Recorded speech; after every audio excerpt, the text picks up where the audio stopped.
వేసవి వేడి తాపాన్ని తగ్గిస్తూ శరీరానికి ఎంతో చలువ చేసే రాగి గంజిని ఎలా చేసుకోవాలో ఈ వీడియోలో చూద్దాం.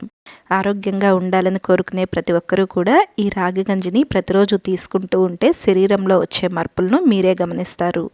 ఇది పోషకాలను శరీరానికి అందేలాగా చూస్తుంది, అలాగే ఎంతో శక్తిని కూడా ఇస్తుంది. మరి ఈ రాగి గంజిని ఎలా చేసుకోవాలో చూద్దాం. వెల్కమ్ టు వంటలమ్మి, నేను మోనిక. మీరు గనక ఈ ఛానల్ను మొదటిసారిగా చూస్తున్నట్లయితే తప్పకుండా సబ్స్క్రైబ్ చేసుకోండి. ముందుగా ఒక గిన్నెలోకి 3 స్పూన్లు రాగి పిండిని తీసుకోండి. ఈ రాగి పిండిని కలుపుకోవటానికి ఒక అరకప్పు నీళ్లు వేసుకోండి. ఇలా నీళ్లు వేసుకుని ఈ రాగి పిండి ఎక్కడ ఉండలు కట్టకుండా, పొడి లేకుండా మొత్తం కలిసేలాగా కలుపుకోండి. ఈ రాగి గంజి చేసుకోవటానికి మొలకల రాగి పిండి వాడుకుంటే ఇంకా ఆరోగ్యంగా ఉంటుందండి. మీరు లేదంటే మామూలు రాగి పిండి అయినా వాడుకోవచ్చు. ఇలా కలిపి పక్కన పెట్టుకున్న తర్వాత స్టవ్ ఆన్ చేసుకుని ఒక గిన్నెలోకి 3 కప్పులు నీళ్లు వేసుకోండి. ఒక కప్పు వచ్చేసి ఒక గ్లాస్తో సమానం అండి. 250 మిల్లీలీటర్ల వరకు ఉంటుంది ఒక కప్పులో నీళ్ళు వచ్చేసి. ఇలా 3 కప్పులు నీళ్లు వేసుకుని ఈ నీళ్లను మరిగించుకోండి. ఇలా నీళ్లు మరగటం మొదలైన తర్వాత దీనిలోకి మనం ముందుగానే కలిపి పెట్టుకున్నాం కదా రాగిపిండి మిశ్రమం, ఈ రాగిపిండిని దీనిలోకి వేసుకోవాలి. ఇలా రాగిపిండి మొత్తాన్ని కూడా నీళ్ళల్లోకి వేసుకుని గరిటెతో కలుపుకుంటూ ఉడికించుకోవాలి. మనకు రాగిపిండి నీళ్ళల్లో వేసిన తర్వాత కలపకుండా ఉంటే గడ్డలు కట్టేస్తుంది. అందుకే దగ్గరుండి కలుపుకుంటూ వండుకోండి. మనకు మొదట్లో ఈ రాగిపిండిని నీళ్ళల్లో వేసినప్పుడు చాలా పలుచగా ఉంటుందండి. మనకు వీడియోలో చూపిస్తున్నట్లుగా ఇంత పలుచగా ఉంటుంది. అయితే దీన్ని మీరు కలుపుకుంటూ నిదానంగా సన్నని మంట మీద ఉడికించుకోండి.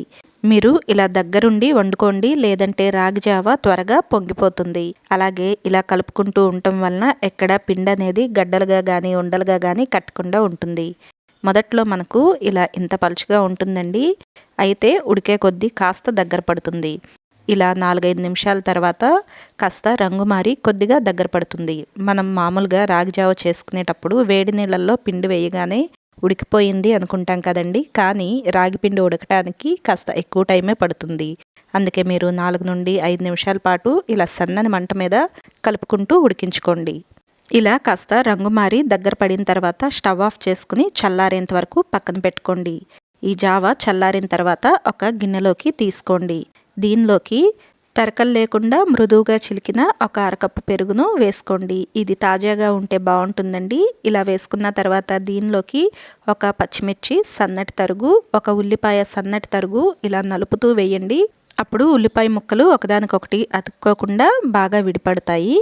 తర్వాత దీనిలోకి సన్నగా తరిగిన కొద్దిగా కొత్తిమీరను కూడా వేసుకోండి. రుచికి తగినంత ఉప్పు వేసి ఈ మొత్తాన్ని కలిసేలాగా బాగా కలుపుకోండి. ఒకవేళ మీరు వండుకునేటప్పుడు రాగి జావ బాగా దగ్గర పడినట్లయితే దీనిలోకి పెరుగు కాకుండా మజ్జిగ వేసుకునైనా కలుపుకోవచ్చు. మనకు ఈ రాగి గంజి పలుచగా ఉంటేనే బాగుంటుందండి. మరీ చిక్కగా లేకుండా వీలైనంత పలుచగా చేసుకోండి.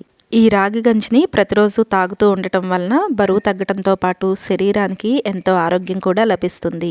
అలాగే ఈ రాగి గంజిని తీసుకుంటూ ఉంటే ఎముకలు బలంగా అవుతాయి, రక్తహీనత కూడా పోతుంది. పొట్టను గుండెను ఆరోగ్యంగా ఉంచడంలో సహాయపడుతుంది.